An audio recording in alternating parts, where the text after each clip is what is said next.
عقل لِأُولِنُّہا عقل والے، نوحیتن عقل، کیونکہ عقل بھی انسان کو برے کاموں سے روکتی ہے. بہرحال نہیں کا لغوی معنی ہے روکنا. اصطلاحی تعریف اس کی یوں کی جاتی ہے: طلب ترک الفعل على سبیل الاستعلاء. ٹھیک ہے، طلب ترک الفعل على سبیل الاستعلاء، ترک فعل کا مطالبہ کرنا اس طور پہ کہ جس نے یہ مطالبہ کیا ہے وہ اپنے آپ کو بڑا سمجھ رہا ہے.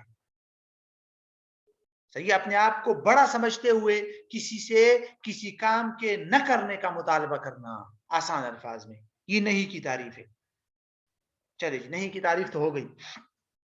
دوسری بات، نہیں کے صیغے یا منع کرنے کے الفاظ سمجھ لیجیے. قرآن و حدیث وغیرہ میں کسی کام کو جب منع کیا جاتا ہے، طلب ترک فعل جب کیا جاتا ہے کہ یہ کام مت کرو، کسی کام کے نہ کرنے کا حکم ہوتا ہے، تو اس کے لیے مختلف قسم کے صیغے آتے ہیں. مثلا ہر وہ صیغہ جس میں کسی کام کے منع کرنے کا حکم ہو. اب وہ صیغہ کیا ہو سکتا ہے؟ امتناع کا صیغہ ہو، اجتناب کا لفظ ہو. عربی میں اشارے منع کرنے کے لیے آتا ہے نا. اسی طرح ترک کا لفظ ہے، کفن کا لفظ ہے، ذرو ما بقی من الربا. قرآن مجید میں ذر کا لفظ بھی آیا ہے نا، ذرو، ذر یہ بھی امر ہے چھوڑو. دا، تو اس طرح دا، ذر، اترک، کف، اجتنب، امتنع، وہ اس طرح نہا ینہی. قرآن مجید میں آتا ہے نا ان اللہ یأمر بالعدل والاحسان وینہا عن الفحشاء.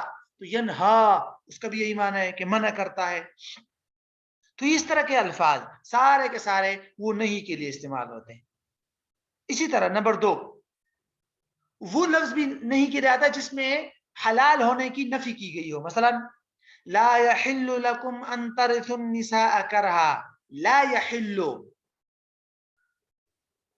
ٹھیک ہے، یہ بھی نہیں کے لیے آئے گا. اسی طرح حرمت کا لفظ، مثلا حرمت علیکم المیتہ، تو یہ بھی نہیں کے لیے ہے. تو اس طرح کر کے یہ 3 بڑے بڑے مشہور اصول ہے جس سے نہیں کا معنی سمجھ آتا ہے. اچھا جی، یہ تو ہو گئی نہیں کی سمجھ لیجئے کہ صیغے وغیرہ. اب نہیں کا حکم، نہیں کا حکم دیکھ لیتے ہیں کہ بھئی نہیں کا جب صیغہ آتا ہے، جب منع کیا جاتا ہے کسی کام سے، تو اس کے کیا مفہوم ہے. عمومی طور پر اس کے علماء نے تقریباً 5-6 معنی بیان کیے ہیں. مثلا ایک معنی ہے اس کا تحریم، حرام کر دینا کسی چیز کو.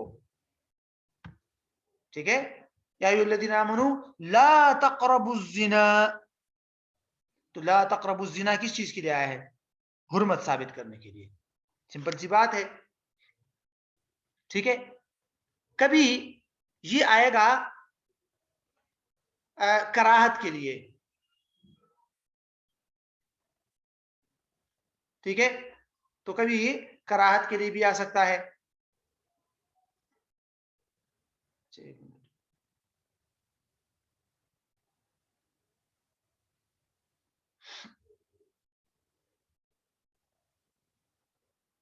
اسی طرح اچھا کراہت کی مثال کیا ہو سکتی ہے؟ مثلا حدیث میں آتا ہے نا لا تصلوا فی مبارک الابل، اونٹوں کی بیٹھنے کی جگہ پر نماز نہ پڑھو، تو وہ کراہت ہے.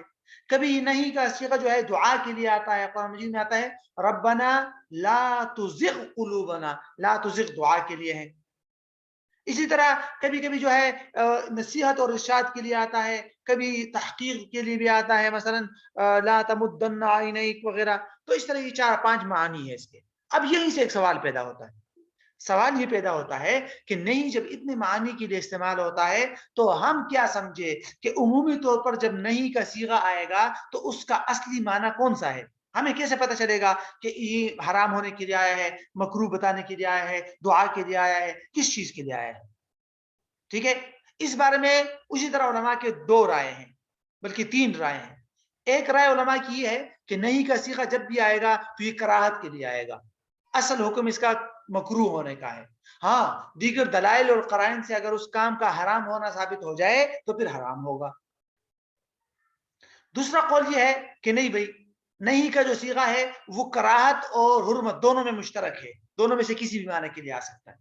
اور تیسرا جس کو جمہور علماء نے اور حنفیہ نے اختیار کیا وہ یہ ہے کہ نہیں کا صیغہ عمومی طور پر حرام کے لیے آئے گا، جہاں تک کراہت دعا وغیرہ ہے اس کو پھر آگے پیچھے قرائن علامات دلائل کی بنیاد پر اس کو دیکھا جاتا ہے، ورنہ اصل معنی نہیں کا حرام ہونا ہے۔ تو لہٰذا جب بھی نہیں کا صیغہ آئے گا تو اصلاً وہ کسی چیز کو حرام کرنے کے لیے آئے گا۔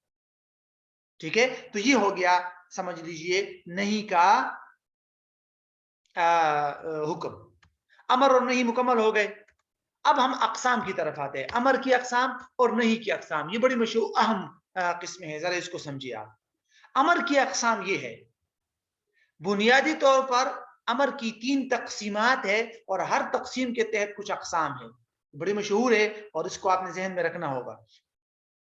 ٹھیک ہے، پہلی تقسیم ہے صفت کے اعتبار سے، تو 2 ہے، حسن لعینہ اور حسن لغیرہ۔ ٹھیک ہے جی۔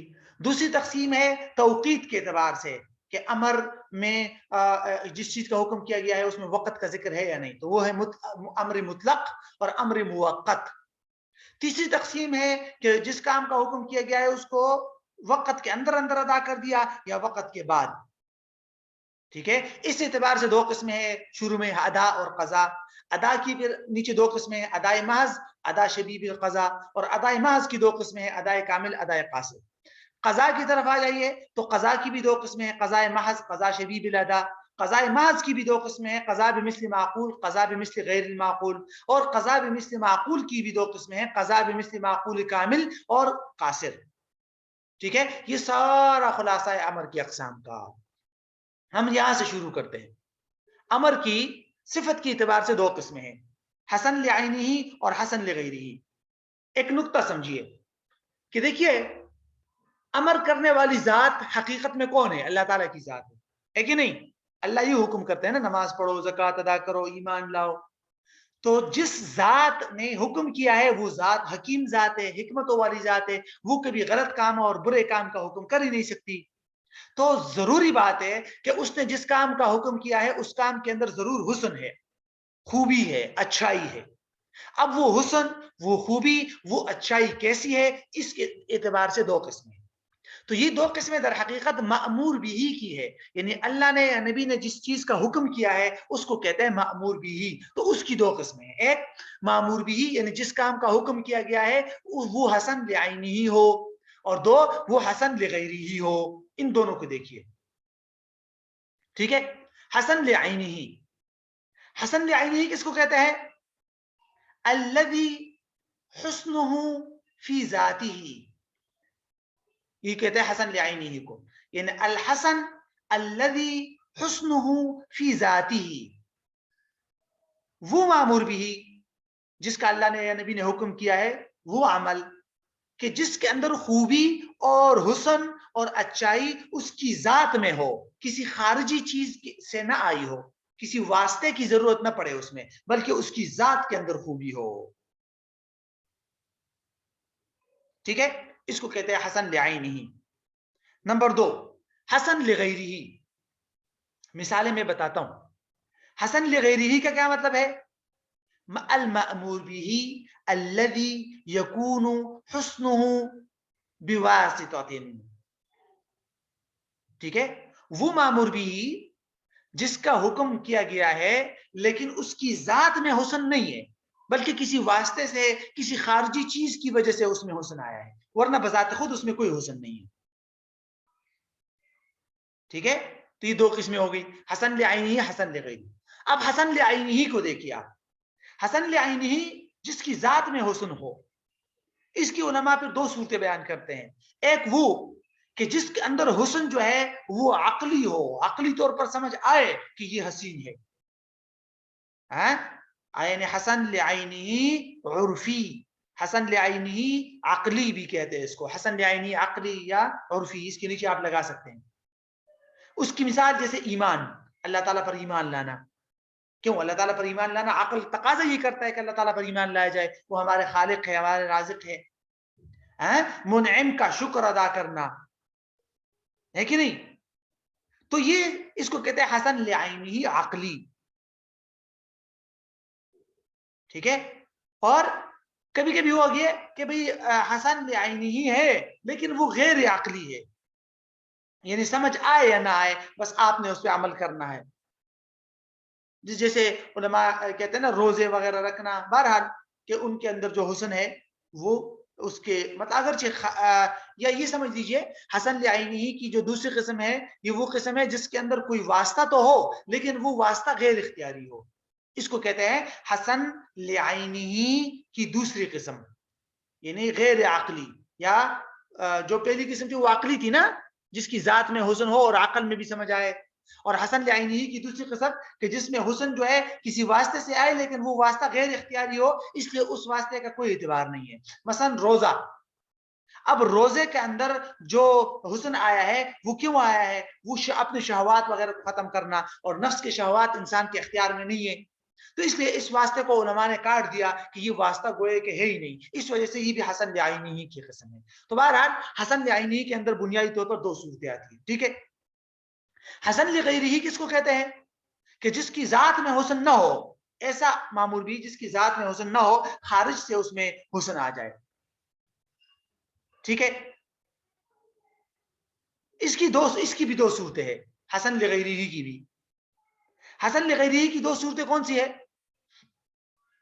ایک صورت تو یہ ہے کہ وہ مامور بھی جس کے اندر غیر کی وجہ سے حسن آیا ہو، لیکن جب آپ نے مامور بھی پہ عمل کر لیا تو وہ غیر پر خود بخود عمل ہو جائے گا. جس کی وجہ سے مامور بھی کے اندر حسن آیا ہے نا، جب آپ کو جو حکم کیا گیا ہے، یعنی میں آپ کو ایک مثال دیتا ہوں، پہلے حسن لغیرہ کی مثال دیکھ لیجئے. جیسے جہاد ہے، جہاد علماء کہتے ہیں جہاد حسن لغیرہ ہے. کیوں؟ اس لیے کہ اس کی ذات میں تو حسن نہیں ہے، وہ کسی کو مارو اور تکلیف پہنچاؤ، اس کی ذات میں حسن نہیں ہے. اس میں جو حسن آیا ہے وہ ایک اور بات کی وجہ سے ہے، وہ خارجی واسطہ، وہ ہے اعلاء کلمت اللہ، کفر کا خاتمہ، اسلام کا پھیلاؤ. اس کی وجہ سے اس میں حسن آیا ہے، تو اس کو کہتے ہیں حسن لغیرہ. اب حسن لغیرہ کی دو صورتیں ہوتی ہیں. کبھی اس طرح ہوگا کہ آپ کو جو حکم دیا گیا ہے جس کے اندر حسن ذاتی نہیں ہے، جب آپ نے اس پہ عمل کر لیا تو وہ جو غیر ہے نا جس کی وجہ سے اس میں حسن آیا ہے، اس پہ خود بخود عمل ہو جائے گا. اس کے لیے الگ سے کام کرنے کی ضرورت نہ پڑے، اس کے لیے الگ سے کام کرنے کی ضرورت نہ پڑے. مثال کے طور پہ جہاد ہے نا، جہاد معمول بھی ہے اور اس کے اندر حسن آیا ہے اعلاء کلمت اللہ کی وجہ سے. اب آپ نے جہاد کر دیا تو اعلاء کلمت اللہ کے لیے الگ سے کسی کام کی ضرورت نہیں ہے، خود جہاد سے ہی اعلاء کلمت اللہ ہو رہا ہے.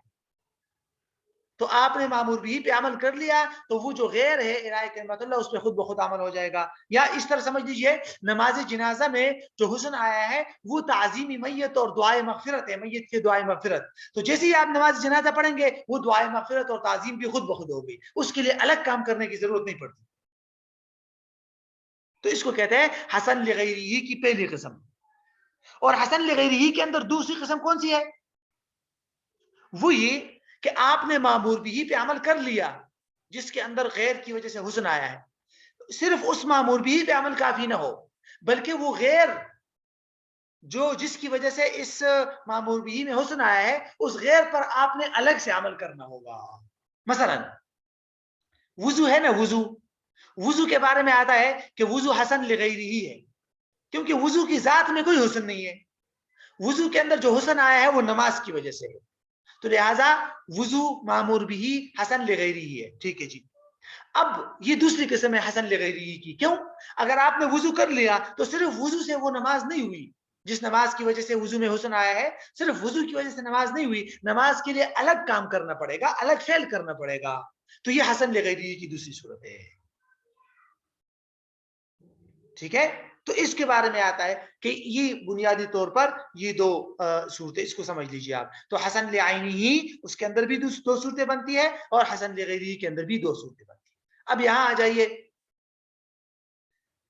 مطلق اور موقت. اس کے بھی علماء اس طرح نام بتاتے ہیں، مأمور بھی مطلق اور مأمور بھی موقت. کیا مطلب ہے اس کا؟ یعنی اللہ تعالیٰ نے جس چیز کا حکم کیا ہے، امر کیا ہے، یا تو اس کے لیے وقت بیان کیا ہوگا کہ بھئی فلاں وقت میں پڑھنا ہے، یا وقت بیان نہیں کیا ہوگا. اگر وقت بیان کیا ہے تو معمول بھی موقت ہے، اور اگر نہیں کیا تو معمول بھی مطلق ہے. سمپل سی بات، تعریف یہ ہوگی. پھر بھی اس کی لغوی اصطلاحی تعریف آپ دیکھ لیجیے. ٹھیک ہے. مطلق کس کو کہتے ہیں؟ لغت میں مطلق کا مطلب ہوتا ہے ہر وہ چیز جو کسی قید، کسی شرط وغیرہ سے خالی ہو. ٹھیک ہے. ہر وہ جو کسی شرط وغیرہ سے کیا ہو، خالی ہو. اچھا،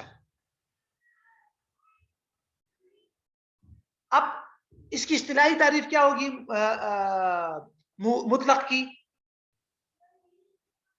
المأمور به الذي لم يقید اداؤه بوقت. وہی تعریف ہے جو میں نے آپ کو زبانی بتایا. وہ مامور بھی الذی لم یقید اداؤه بوقت، جس کی ادائیگی کے لیے کوئی وقت مقید نہ کیا گیا ہو. زکوٰۃ ہے کہ نہیں؟ زکوٰۃ کی ادائیگی کے لیے وقت مقرر نہیں. ہاں آپ ایڈوانس میں بھی دے سکتے ہیں، ابھی سال مکمل نہیں ہوئے پہلے دے سکتے ہیں، سال مکمل ہونے کے بعد دے سکتے ہیں، وغیرہ وغیرہ. ٹھیک ہے. اس کا حکم کیا ہے مطلق کا؟ مطلق کا حکم یہ ہے کہ لا يلزم العمل به على الفور، اس پر فوری طور پر عمل لازم نہیں ہے، آپ تاخیر بھی کر سکتے ہیں. ہاں جلدی کرنا مستحب ہے لیکن تاخیر کر سکتے ہیں آپ، جیسے زکوٰۃ وغیرہ. ٹھیک ہے. دوسری قسم ہے موقت. امر موقت کا مطلب اس کو مقید بھی کہتے ہیں. ٹھیک ہے. امر مقید اور امر مطلق. امر مقید کی تعریف کیا ہوگی؟ لغوی طور پر تو موقت کا مطلب ہوتا ہے جس کے لیے وقت، ہر وہ چیز جس کے لیے وقت بیان کیا گیا ہو. اور یہاں اس کی تعریف کیا ہوگی؟ المأمور به الذي يقید اداؤه بوقت یا قید اداؤه بوقت. المأمور به الذي قید اداؤه بوقت. ٹھیک ہے. وہ مامور بھی جس کی ادائیگی کے لیے وقت کو قید لگا دی گئی ہو. نماز ہے، رمضان کے روزے ہے نا، اس کو اسی وقت میں کرنا پڑے گا. لیکن یہ جو امر مامور بھی موقت ہے نا یا مقید ہے، اس کی علماء بہت ساری قسمیں بیان کرتے ہیں، تقریباً 4-5 قسمیں مزید بھی ہے. وہ آپ باریک اور تفصیلی کتابوں میں آپ کے سامنے آ جائے گی، لیکن پھر بھی میں آپ کو 2 نقطے یہاں بتاتا ہوں اس موقت اور مقید کے بارے میں جو اہم بھی ہے. ٹھیک ہے. مقید کا کیا مطلب تھا؟ کہ جس کے لیے شریعت نے وقت بیان کیا ہو، جیسے نماز اور روزہ ہے نا. رمضان کے روزے کا بھی وقت ہے اور نماز کے لیے بھی وقت ہے. ٹھیک ہے جی. اس کے اندر 2 صورتیں ہوتی ہیں. کبھی ایسا ہوتا ہے کہ وقت جو ہوتا ہے وہ اس عمل کے لیے ظرف ہوتا ہے، ظرف وا کے ساتھ، وا ظرف. ٹھیک ہے. میں بتاتا ہوں آپ کو. ایک صورت یہ ہو گئی.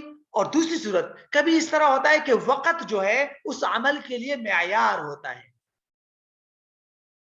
ظرف اور معیار، اس کے تحت آپ اپنے پاس لکھ سکتے ہیں کہ مقید یا موقت کے نیچے کیا آئے گا؟ ظرف، معیار. کہ وقت کبھی کبھی ظرف ہوگا اور کبھی وقت معیار ہوگا. وقت کے ظرف ہونے کا مطلب یہ ہوتا ہے کہ وقت میں اتنی گنجائش ہے کہ آپ اگر اس عمل کو کر لے تو آپ کے پاس وقت بچتا ہو. مثلا نماز ہے، نماز اس کی بڑی مثال ہے نا. اب ظہر کا ٹائم ہے، تقریباً 2 گھنٹے کا ٹائم ہے، لیکن آپ کی نماز پہ 2 گھنٹے نہیں لگتے. ہماری نماز پہ تو 2 منٹ بھی لگتے، 2-3 منٹ میں پڑھ لیتے ہیں. تو مطلب عمل آپ نے کر لیا، وقت اب بھی بچا ہوا ہے. ایسے وقت کو کہتے ہیں ظرف. ٹھیک ہے. اور معیار کا کیا مطلب ہے؟ کہ آپ نے عمل کر لیا، وقت نہیں بچا، یعنی مکمل وقت نے اس عمل کو گھیرا ہو. جیسے رمضان کا روزہ، روزے کا وقت کیا ہے؟ صبح صادق سے نماز مغرب تک. کیا خیال ہے ایسا ہو سکتا ہے کہ آپ روزہ بھی رکھے اور صبح صادق سے مغرب تک کے درمیان آپ کے پاس کچھ وقت بچا بھی ہو؟ نہیں. روزہ ہوگا ہی تب جب مکمل وقت آپ رکھیں گے. تو ایسے وقت کو کیا کہتے ہیں؟ معیار. دونوں کا الگ الگ حکم ہے، وہ سمجھ لیجئے. خلاصہ سا ظرف کا حکم یہ ہے کہ اگر وقت میں گنجائش ہے، بالکل لاسٹ تک آپ نہیں لے کے گئے، آپ اگر نماز کو اتنی تاخیر تک لے گئے کہ 2 منٹ ہے، پھر تو وہی نماز آپ پر لازم ہے، جائز نہیں ہے نفل وغیرہ پڑھنا، وہی فرض پڑھیں گے. لیکن ویسے چونکہ وقت ظرف ہوتا ہے، وقت بہت زیادہ ہوتا ہے، تو علماء کہتے ہیں کہ اپنے فرض نماز کے علاوہ نفل نمازیں آپ پڑھ سکتے ہیں. مثلا ظہر کی نماز میں 2 گھنٹے ہیں تو آپ پہلے نوافل پڑھتے جائے تو پھر آخر میں فرض پڑھ سکتے ہیں آپ. تو اس ٹائم میں آپ دیگر عبادات کر سکتے ہیں. اور دوسرا نقطہ یہ ہے کہ جس عبادت کو آپ کا حکم کیا گیا ہے اس کی تعیین کی نیت ضروری ہے. مثلا اگر آپ ظہر کی نماز پڑھیں گے تو یہ نیت ضروری ہے کہ میں ظہر کی نماز پڑھ رہا ہوں. اگر یہ نیت نہیں کی ویسے ہی آپ کہہ رہے ہیں میں نماز پڑھ رہا ہوں تو وہ تو پھر نفل شمار ہوگی, کیونکہ اس وقت میں دیگر نمازیں بھی ممکن ہے نا. تو ان نمازوں سے ظہر کی نماز کو جدا کرنے کے لیے یہ علماء نے شرط لگائی ہے کہ بھئی وقت کی تعیین ضروری ہے, اس فرض کی تعیین ضروری ہے. تو یہ تو ظرف کا حکم تھا. اب آ جائیے معیار کی طرف, یعنی جس میں وقت مکمل اس کو گھیرتا ہے عمل کو, جیسے رمضان کا روزہ.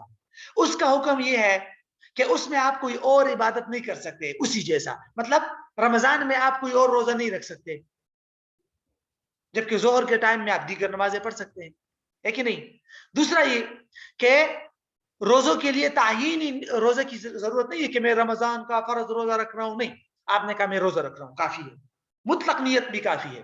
کیوں؟ اس لیے کہ اس وقت میں کوئی اور عبادت آپ کر ہی نہیں سکتے, بس مطلق نیت آپ نے کر لی تو کافی.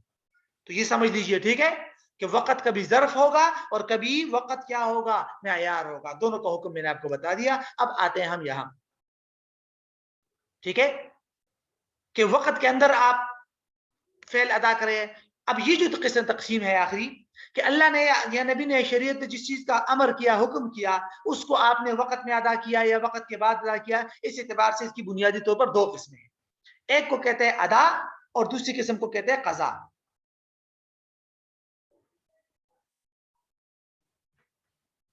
ٹھیک ہے, سب سے پہلے ادا کو دیکھ لیجئے. ادا کی سب سے مختصر اور عمدہ تعریف علماء نے یوں کی ہے, کیا کہ فعل عین المأمور به, سب سے مختصر تعریف ادا کی, فعل عین المأمور به. بعض لوگوں نے الگ تعریف بھی کی ہے, مثلا تسلیم عین الواجب الى مستحقه. دونوں تعریفیں آپ نوٹ کر سکتے ہیں اپنے پاس.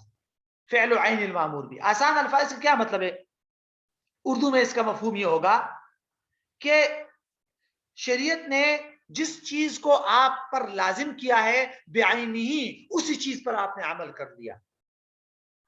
بعینہ, اسی چیز پہ کیا کر دیا, آپ نے عمل کر لیا. ٹھیک ہے, اس کو کہتے ہیں ادا.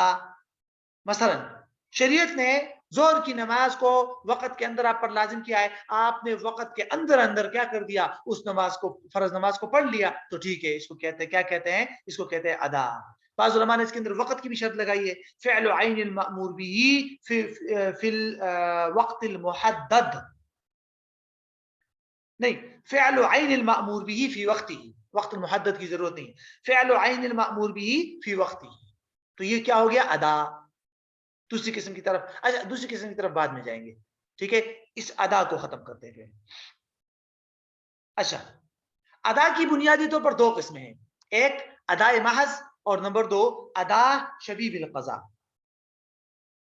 ادا محض کا کیا مطلب ہے, عربی میں اس کی تعریف یوں کی جاتی ہے کہ فعل عین المأمور به بدون شبہ بالقضاء, یعنی آپ نے مامور بھی کے بعینی مامور بھی پر عمل کر لیا اور اس میں قضا کے ساتھ کوئی سملرٹی, قضا کے ساتھ کوئی مشابہت نہ ہو. ایسا ادا ہے نا, خالص ادا. کیا ہو جائے گا, خالص ادا. ترجمہ اس کا یہ کر سکتے ہیں ہم.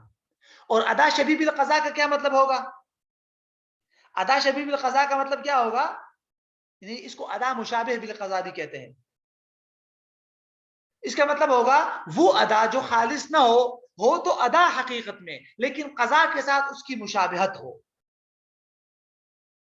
قضا کے ساتھ اس کی کیا ہو, مشابہت ہو. پہلے ہم ادا شبیہ بالقضاء کو مکمل کرتے ہیں, پھر یہاں آئیں گے. ادا شبیہ بالقضاء کی علماء نے ایک اور تعریف بھی کی ہے, وہ اچھی ہے, ذہن میں رکھ لے تاکہ آپ کو اس کی مثال بھی سمجھ آئے. اس کی تعریف یوں کی جاتی ہے, فعل الواجب علی خلاف ما التزم.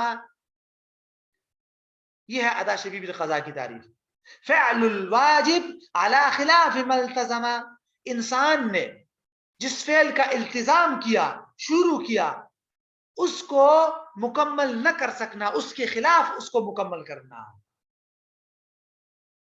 یعنی آپ نے ایک کام ایک جیسے شروع کیا لیکن اس طرح آپ مکمل نہ کر سکے, کچھ گڑبڑ پیدا ہو گئی. مثلا اس کی مثال علماء دیتے ہیں نا لاحق کی نماز. ایک آدمی آیا امام کے ساتھ بالکل شروع سے نماز شروع کر دی, اس نے ایک رکعت پڑھی, اس کا وضو ٹوٹا, وہ گیا باتیں کیے بغیر وضو کر کے آ گیا, امام نے بیچ میں ایک رکعت پڑھی تھی, امام کے ساتھ دوبارہ شریک ہو گیا, اس کو کہتے ہیں لاحق. تو امام نے جب نماز مکمل کر لی تو یہ باخر میں اپنی نماز, اپنی ایک رکعت جو اس سے رہ گئی تھی اس کو باہر میں پڑھے گا نا, تو اس کا یہ عمل ادا ہے. ادا اس لیے ہے کہ وقت کے اندر اندر پڑھ رہا ہے تو ادا ہی ہے نا, وقت کے اندر زور کی نماز پڑھ رہا ہے تو ادا ہے. لیکن قضا کے ساتھ مشابہت ہے, کیوں؟ اس لیے کہ اس نے شروع میں جس طرح التزام کیا تھا اس طرح کمپلیٹ نہ کر سکا, اس نے امام کے ساتھ شروع کیا تھا لیکن اس طرح کمپلیٹ نہ کر سکا, اس لیے اس میں قضا کے ساتھ کچھ نہ کچھ سملرٹی ہے, حقیقت میں ہے ادا. سمجھ آ گیا؟ تو فعل الواجب على خلاف ما التزم, یہ ادائے محض کی طرف آئیے. ادائے محض کی میں نے کیا تعریف کر دیا آپ کو کہ جس میں قضا کے ساتھ کوئی بھی مشابہت نہ ہو.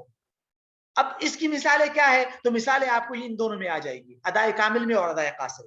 تو ادائے محض یا خالص ادا کی دو قسمیں ہیں, ادائے کامل اور ادائے قاصر. ادائے کامل کا کیا مطلب ہوتا ہے؟ ادائے کامل کو آسان اردو میں آپ یوں کہہ سکتے ہیں کہ بعینہ مامور بھی پہ عمل کرنا, اس کے تمام صفات اور مطلوبہ شرائط کی رعایت رکھتے ہوئے. آسان الفاظ میں یہ ہو جائے گا کیا؟ مامور بھی کے عین پہ عمل کرنا, اس کی تمام مطلوبہ صفات اور شرائط کی رعایت رکھتے ہوئے. فعل عین المأمور به مع مراعاة جميع صفاته المشروعة والمطلوبة معه. مثال کے طور پر الصلاة بالجماعة في وقتها, یہ اس کی بڑی مشہور مثال ہے کہ وقت کے اندر اندر جماعت کے ساتھ نماز پڑھنا یہ ادائے محض ادائے کامل ہے. شریعت نے جس طرح جس صفات کے مطابق شریعت نے مشروع کی تھی, جماعت ایک صفت ہے نا نماز کی, اسی صفات کے مطابق آپ نے پڑھی وقت کے اندر, تو اس کو کہتے ہیں ادائے کامل. تو ادائے کامل پہ جب کوئی عمل کرتا ہے تو کیا ہو جاتا ہے؟ برات الذمہ, اس کا ذمہ مکمل طور پہ بری ہو جاتا ہے. ہاں ذمہ تو ادا شبیب قضا سے بھی بری ہو جاتا ہے. بہرحال ادائے قاصر,